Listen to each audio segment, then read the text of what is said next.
1912년 5월 25일 대한제국 황실의 마지막 황녀인 덕혜옹주가 태어났습니다. 그녀의 탄생은 단순히 고종 황제의 자녀가 아닌 격동의 시대 속에서 그 어떤 한 왕족이 더 이상 왕위에 오를 수 없다는 사실을 상징적으로 드러내는 순간이기도 했습니다.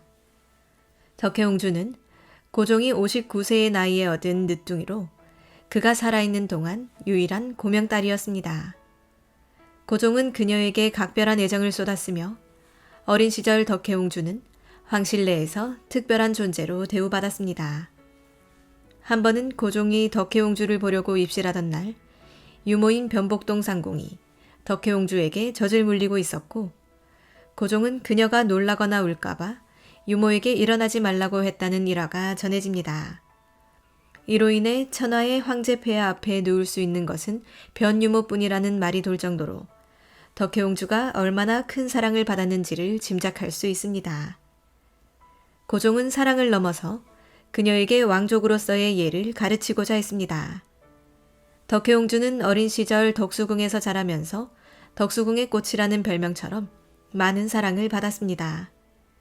당시 그녀의 유년기는 사치스럽고 호화롭게 치러졌고 왕족으로서의 대우를 받았으며 궁녀들이 항상 시중을 들었습니다. 덕수궁 내에서 유치원이 설립되었고 덕혜옹주는 그곳에서 교육을 받으며 다른 궁녀들과 함께 생활했습니다. 그러나 그 당시 어린아이에게 궁궐의 규범을 지키게 하고 황실의 혈통을 의식하게 하는 분위기는 덕혜옹주에게 또 다른 압박이었을 것입니다.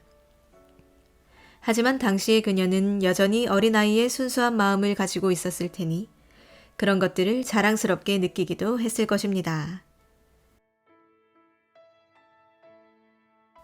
하지만 덕혜옹주의 유년 시절은 황실의 고귀함을 지닌 어린 시절이라기보다 점차 일제의 압박을 피해갈 수 없는 환경 속에서 자라난 시절이었습니다. 1919년 고종이 승하한 후 덕혜옹주가 살고 있던 덕수궁은 자연스레 그 의미를 잃고 점차 쇠퇴해 갔습니다. 고종의 죽음 이후에도 덕혜옹주는 여전히 궁 안에서 황실의 후계자이자 유일한 황녀로서의 위치에 있었습니다. 그러나 일제는 더 이상 덕혜옹주를 황족으로서 대우하지 않았고 일제의 본격적인 조선 지배는 덕혜옹주에게 현실적으로 큰 위협을 가하기 시작했습니다. 일본 정부는 대한제국 황실을 자신의 통제하에 두기 위해 끊임없이 황족의 지위를 축소하려 했고 덕혜옹주 역시 그 희생자가 되었습니다. 일제는 그녀를 일본으로 보내어 학교에 다니게 했고 이를 통해 그들의 왕공족 시스템에 편입시키려 했습니다.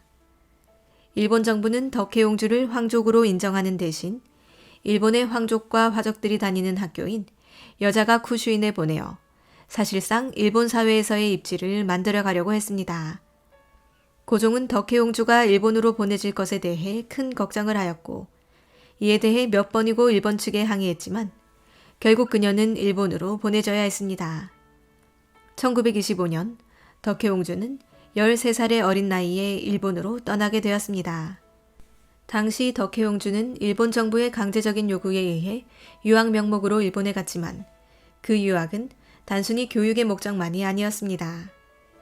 일본은 덕혜옹주를 통해 대한제국 황실에 대한 지배력을 강화하려 했고 덕혜옹주는 그들의 통제 속에서 점차 독립된 존재로서의 삶을 이뤄갔습니다. 13살 어린 나이에 고향을 떠나는 덕혜옹주에게는 그 어떤 환영도 따르지 않았고 오직 강제적인 환경 속에서만 살아갈 수밖에 없었습니다. 덕혜옹주의 일본 유학 생활은 그녀에게 큰 정신적 충격을 주었으며 그로 인해 점차 정신적인 문제를 겪게 되었습니다. 일본에서의 생활은 단순한 유학이 아니었습니다. 고향과 문화, 가족, 그리고 친척들을 떠나 일본에서의 강제적인 생활을 이어가며 덕혜옹주는 심리적 고립감을 느끼게 되었습니다. 일본 학교에서 학생들은 덕혜옹주를 토쿠에사마라고 불렀고 왕족의 후손으로서 존경을 받기도 했지만 그녀는 그들 속에서 점점 외로움을 느끼기 시작했습니다. 이 시기 덕혜옹주는 토쿠에사마라고 불리면서도 점차 외부 세계와의 연결을 끊게 되었고 일본 생활이 길어지면서 점차 자신의 신분과 고향을 그리워하며 신경쇠약과 정신적 충격에 시달리게 되었습니다. 일본의 학교 생활에서 우울증과 불안 증세가 심해졌고 덕혜옹주는 결국 정신과 의사의 진단을 받게 되었습니다. 당시 일본에서는 덕혜옹주가 정신적으로 불안정하다는 사실을 은폐하고 그녀의 건강 문제를 조용히 처리하려 했지만 그녀의 내면에서는 이미 정신적으로 큰 어려움을 겪고 있었습니다. 비록 그녀가 명문가의 자녀로서 외부에서는 화려하게 대우받았지만 내면적으로는 점점 더 외로움과 불안에 휩싸여 갔습니다. 이러한 전신적 고통은 덕혜옹주에게 지울 수 없는 상처를 남기며 그녀의 미래를 어둡게 했습니다. 일본에서의 유학은 단순한 교육의 기회가 아닌 고립된 삶과 불안정한 정신적 상태의 시작에 불과했습니다. 덕혜옹주는 이 모든 것을 몸과 마음으로 겪으며 점차 그녀의 신경쇠약 증세는 심해졌고 결국 조현병 진단을 받게 되었습니다. 그녀의 내면에서 일어난 고통은 그 누구도 이해할 수 없었고 그녀는 점차 일본 내에서도 고립되었으며 이 시기 덕혜옹주는 결국 진정한 의미의 황조구레서의 삶을 상실하게 되었습니다. 덕혜옹주의 정신적 위기는 단순한 환경적 요인만으로 설명할 수 없습니다. 그 안에는 무참히 짓밟힌 꿈과 강제로 뒤바뀐 삶의 궤적이 고스란히 담겨 있습니다. 원래 고종은 덕혜옹주가 8살이 되던 해 신뢰하던 시종 김황진의 조카 김장항과 약혼을 맺게 하였습니다.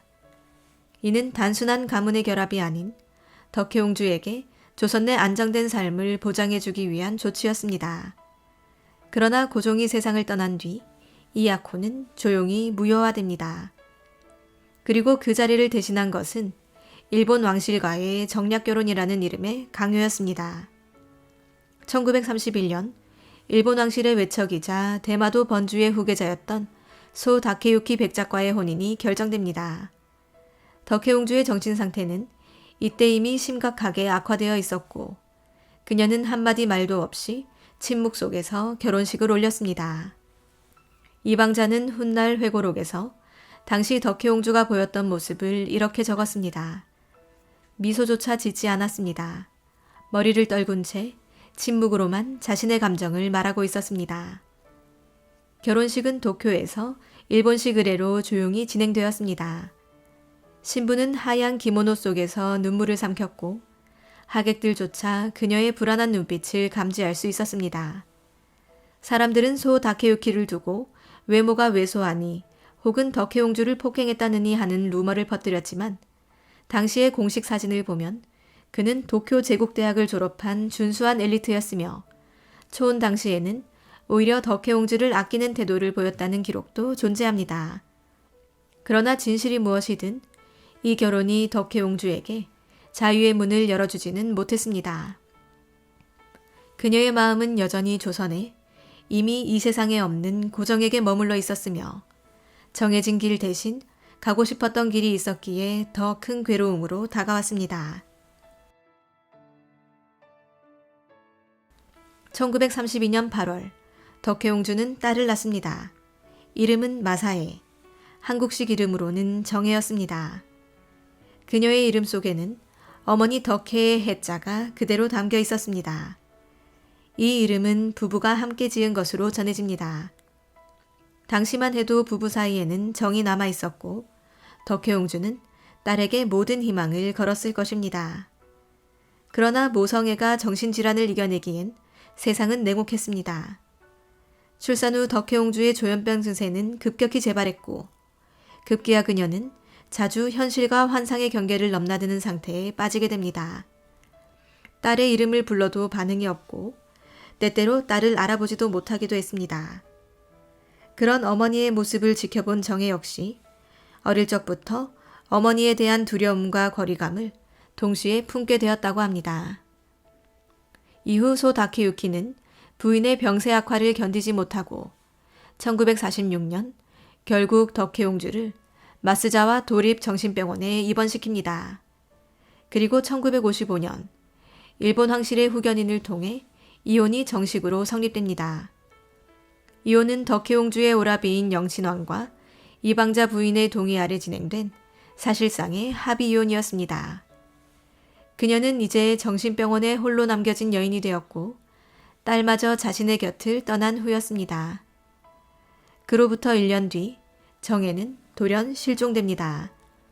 남편과 함께 살던 도쿄에서 자취를 감춘 그녀는 한 장의 유서만을 남긴 채 사라졌습니다. 유서에는 나는 고마가타케 산으로 가겠다는 짤막한 문장만이 적혀 있었습니다.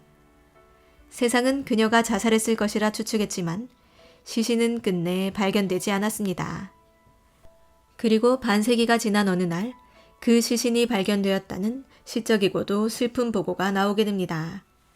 당시 정혜의 전 남편 소노부루는 이렇게 회고했습니다. 그녀는 구덩이에 등을 기대어 다리를 뻗고 앉아 있었다고 합니다. 그 안에서 수첩 한 권이 발견되었지만 잉크는 번져 한 글자도 읽을 수 없었습니다. 그 수첩 속에 적힌 말들, 그리고 그 말들이 전하려 했던 이야기들조차 이제는 세상에 남아있지 않습니다. 유일한 후사였던 딸의 실종과 죽음은 덕혜옹주에게 남겨진 마지막 끈을 끊어내는 일이었습니다. 덕혜옹주는 그렇게 일본의 정신병원에 15년 이상 갇혀 살았습니다. 그녀의 병원비는 한때 남편 소 다케유키가, 이후에는 영친왕이 대신 지불했습니다. 입원비는 월 1만엔, 당시 일본 내 대졸 초임 연봉이 6,500엔 정도였으니 이는 엄청난 부담이었음에도 불구하고 영친왕은 동생을 위해 끝까지 그 비용을 감당했습니다. 황실 재산은 대부분 몰수당했고 영친왕 자신도 일본 내에서 백수귀족 취급을 받으며 생계를 유지하는 것이 힘겨웠지만 그는 끝내 여동생을 외면하지 않았습니다. 당시 일본 사회에서 정신질환자는 완전히 배제의 대상이었습니다. 가족들조차 공개적으로 언급하기를 꺼렸고 병원에 입원시킨 뒤 아예 존재를 지우는 것이 일반적인 사회 분위기였습니다. 덕혜옹주는 이혼 후 마스자와 도립정신병원에 수용된 채 긴 세월을 보냅니다. 조선의 마지막 황녀는 이제 좁은 병실에 갇힌 채 누구의 기억 속에서도 사라지고 있었고 그녀가 살아있다는 사실조차 잊힌 시대가 이어졌습니다. 이 병원에서 그녀는 때때로 딸 마사에의 이름을 부르며 흐느꼈다고 전해집니다. 마사에, 정혜야. 그 목소리는 병원의 좁은 복도 끝에서 메아리처럼 사라졌고 누구도 대답하지 않았습니다. 병원 기록에 따르면 그녀는 하루에도 수차례 정혜를 찾았으며 간호사에게는 갑자기 황실 예법에 따라 절을 하기도 했습니다. 전기충격요법과 약물 치료가 반복되었고 그 과정에서 그녀의 말은 점점 줄어들었으며 감정은 더욱 모호해졌습니다. 그러나 가끔 의식이 맑아지는 순간에는 창밖을 오래도록 바라보며 입술을 움직였다고 합니다. 한 명은 이렇게 회고했습니다. 가끔 고종전하께 아뢰옵니다라는 말을 중얼거리시곤 했어요. 그녀에게 세상은 아직 조선이었습니다. 그러던 중 1961년 잊힌 황녀의 존재를 다시 떠올린 한 인물이 있었습니다. 바로 기자 김으란이었습니다. 그는 일본 특파원으로 도쿄에 체류하던 중 한 정신병원에 갇혀 지내는 덕혜옹주의 존재를 알게 되었고 그것이 세상에 알려지는 출발점이 됩니다. 고종 황제의 딸이 이토록 처절한 모습으로 타지에 버려져 있다는 사실이 가슴을 찢어지게 합니다. 그의 말은 결국 박정희 당시 국가재건 최고회의 의장을 움직이게 만들었습니다. 박정희는 이렇게 물었다고 합니다. 고종에게 딸이 있었느냐? 그녀는 그렇게 존재조차 잊힌 황녀가 되어 있었습니다. 박정희는 처음엔 믿지 못했지만 사진과 자료를 본 후 곧바로 귀국 지시를 내립니다. 그렇게 1962년 덕혜옹주는 마침내 조국으로 돌아올 수 있는 기회를 얻게 됩니다.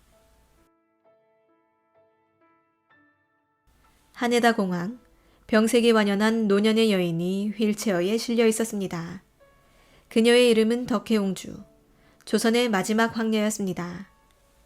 그날 공항에는 과거 각교주인 동기들이 찾아와 그녀에게 꽃을 건네며 눈물을 흘렸고 유모였던 변복동 상궁은 입국장 앞에서 연신절을 하며 아기씨 아기씨를 외쳤습니다. 기자들은 셔터를 눌렀고 사람들은 덕혜옹주의 초췌한 얼굴을 보며 침묵했습니다. 창덕궁 낙선제. 황실의 옛 건물로 돌아온 그녀는 첫날부터 한동안 아무 말도 하지 않았습니다. 그러나 며칠 후 수강제의 나디등은 화랑을 천천히 걷던 그녀는 갑자기 한 곳에 멈춰섰고 오래된 문설주를 손끝으로 쓰다듬으며 눈물을 흘렸습니다. 전하, 비전하가 보고 싶습니다. 대한민국 우리나라. 나는 낙선제에서 오래오래 살고 싶어요. 이 문장은 그녀가 후일 정신이 맑아졌을 때 직접 남긴 글귀였습니다. 창덕궁 낙선제 수강제 벽면의 작은 종이에 남긴 이 문장은 이후 대중에게 공개되었고 사람들은 그 글에서 이친 황녀의 진심과 한을 보았습니다. 그러나 귀국은 그녀에게 완전한 치유를 주지 못했습니다. 딸 정혜는 이미 실종 상태였고 남편 소 다케유키는 재혼한 뒤였으며 조국은 이미 황실의 흔적을 지운 지 오래였습니다. 그녀는 유모 변복동 올케 이방자와 함께 살며 말없이 세월을 견디었습니다. 1972년 창덕궁 낙선제로 한 일본인 신사가 조심스럽게 방문합니다. 그 인물은 바로 덕혜옹주의 전 남편 소 다케유키였습니다. 그는 낙선제의 지배인 이공제에게 말합니다. 옛 아내를 한 번만 뵐 수 있겠습니까? 하지만 이공제는 단호했습니다. 당신은 황녀를 원치 않는 결혼에 내몰고 정신병원에 가둔 인물입니다. 지금이라도 그녀를 보게 되면 병세가 더 악화될 수 있습니다. 그는 끝내 면회를 거절하고 경찰을 불러 다케유키를 돌려보냈습니다. 이후 다케유키는 일본으로 돌아갔고 1985년 세상을 떠났습니다. 그는 생전 자신의 무덤 곁에 옹주의 공간을 비워두었다고 전해집니다. 그것이 진심이었는지 후회였는지는 아무도 알 수 없습니다. 덕혜옹주는 창덕궁 수강제에서 유모와 상궁 그리고 이방자의 돌봄을 받으며 조용히 생을 이어갔습니다. 1972년 회갑잔치 때는 일시적으로 정신이 맑아져 손님들과 함께 웃으며 사진을 찍기도 했습니다. 하지만 이때 유모 변복동이 세상을 떠났고 그 후 덕혜옹주는 다시 침묵의 세계로 들어갑니다. 그녀는 종종 창밖을 바라보며 딸의 이름을 부르곤 했고 화투를 즐기며 상궁들과 시간을 보냈습니다. 기억이 잠깐 돌아올 때는 상궁에게 예를 갖춰 절을 하거나 오빠 이엔의 사진을 쓰다듬으며 눈시울을 붉히기도 했습니다. 우리 집은 왜 사라졌나요? 라고 중얼거렸다는 회고도 남아있습니다. 1989년 4월 21일 오전 덕혜옹주는 수강제의 한 방에서 조용히 숨을 거두었습니다. 향년 77세. 조용한 연결식은 창덕궁 수강제에서 황족 가족장으로 거행되었고 그녀는 남양주시 홍유릉 부속림에 안장되었습니다. 이준 황손이 상주가 되어 조선의 마지막 황녀를 배웅했습니다. 사람들은 종종 사라진 공주를 이야기합니다. 그러나 덕혜옹주는 사라진 것이 아니라 묻혀 있었고 잊혀졌으며 스스로 아무 말도 하지 않았던 인물이었습니다. 그녀는 나라를 잃은 황녀였고 제국의 몰락을 목격한 마지막 인물이었으며 제국과 제국 사이에서 가장 외로운 삶을 살아야 했던 비운의 존재였습니다. 그녀는 이렇게 말했습니다. 나는 낙선제에서 오래오래 살고 싶어요. 대한민국, 우리나라. 그것은 한 시대가 남긴 마지막 염원이었습니다. 그녀는 그렇게 역사 속에서 사라졌습니다. 그러나 덕혜옹주의 발자취는 낙선제의 돌계단에 그녀의 이름이 새겨진 비석에 그리고 그녀를 기억하는 우리 마음에 아직도 조용히 남아 있습니다.